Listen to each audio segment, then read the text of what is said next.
Because I'm in a really bad clay area, and because my present gate has had so many problems with movement over the years, I'm going to put in some outriggers.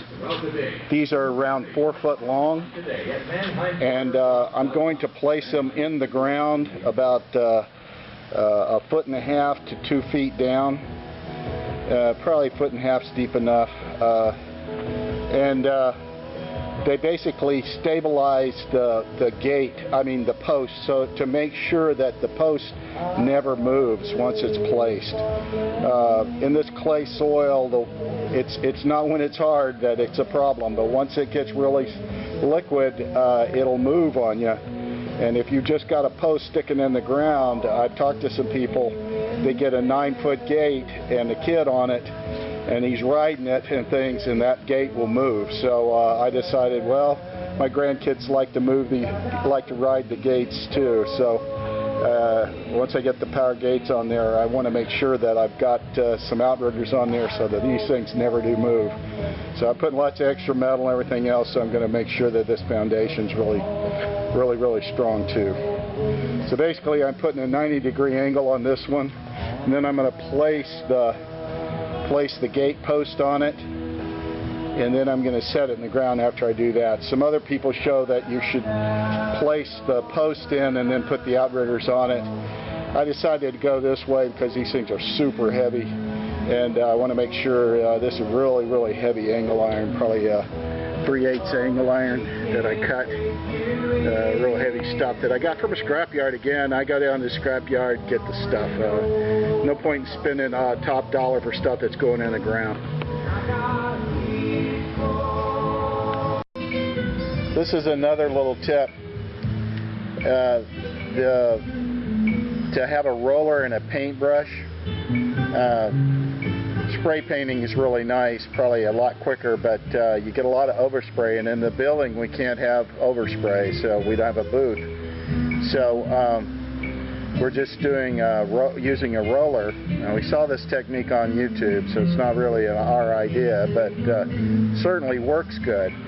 So I recommend it as far as putting down the paint and making sure that it goes on very smoothly. If you try to just use a brush, it's a little bit more complicated and awkward, but if you use a small roller, you can lay it down onto the pickets a lot easier and smoother, and it applies it on very smooth and quickly. And the little spots that you miss, you can just dab it in with the paintbrush. So as you can see, she's putting on primer.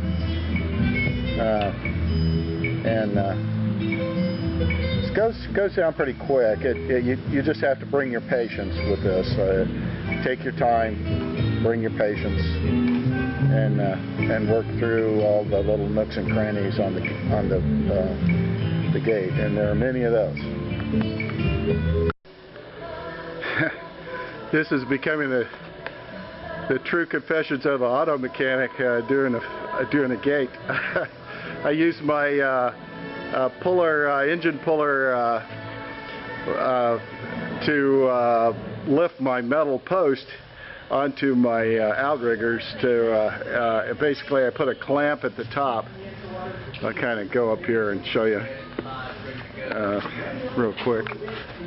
Basically, I put a clamp up here at the top, put the hook onto it, lifted it up, got it at its highest adjustment point. This is a two-ton lift. It lifted it fine. It's about a 7-foot post, and it's too heavy for me to do on my own. I didn't want to bring anybody in to do it with me, so just kind of on my own today.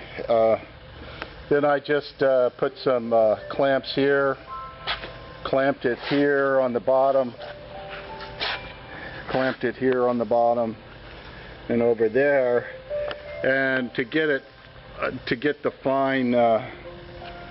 fine adjustments to it, to make sure that I have it plumb, I basically took my big 5-pound hammer and hit it a few times to align it, make sure that it was, you do have to have some fairly large clamps when you get this 5-inch post.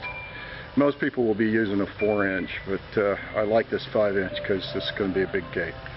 Anyway, so I line this thing so that I can go ahead and weld these 4-foot outriggers before I put them in the ground. That way when I put them in the ground, everything's set. I just go out there, take my tractor, drop it in. Once it's prepped and it's set, then I'm going to do this basically again out when I'm setting up the fence to make sure this thing is plumb for the fence installation.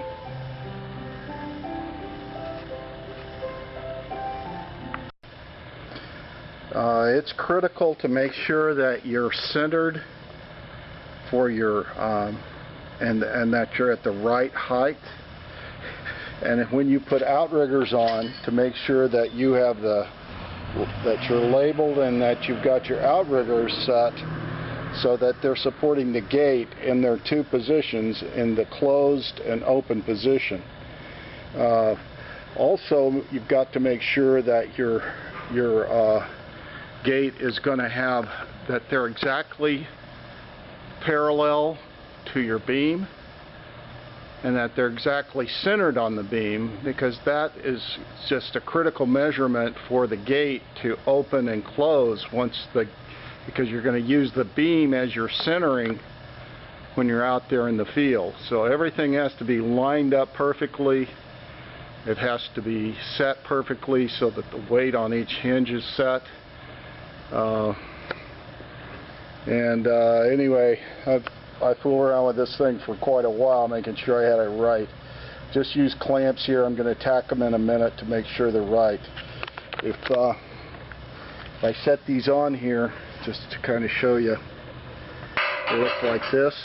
Remember, make sure if you use these square hinges, not to set them with square to square. They have to be offset square to square, so you have this ability to move them. Because I just to make sure, I went ahead and tried it, and definitely if you're using this kind of setup, this hinge will not swing if you don't use this offset. Okay, should work just great once it's set in place. Anyway, that's how it's work. Okay. This is the completed unit. We went ahead and put it up against the side of the building to store it until after the new year comes around. We're going to go ahead and install it. There'll be another video that shows the install on the unit. The gate is, like I said, 9 feet, 7 foot at the, well, 6'5" over here at the ends, and then it goes up to about 8 foot at the tops. 1/2-inch pickets, 1.5-inch square steel support, and just square steel. Hope you enjoyed the video. Thank you.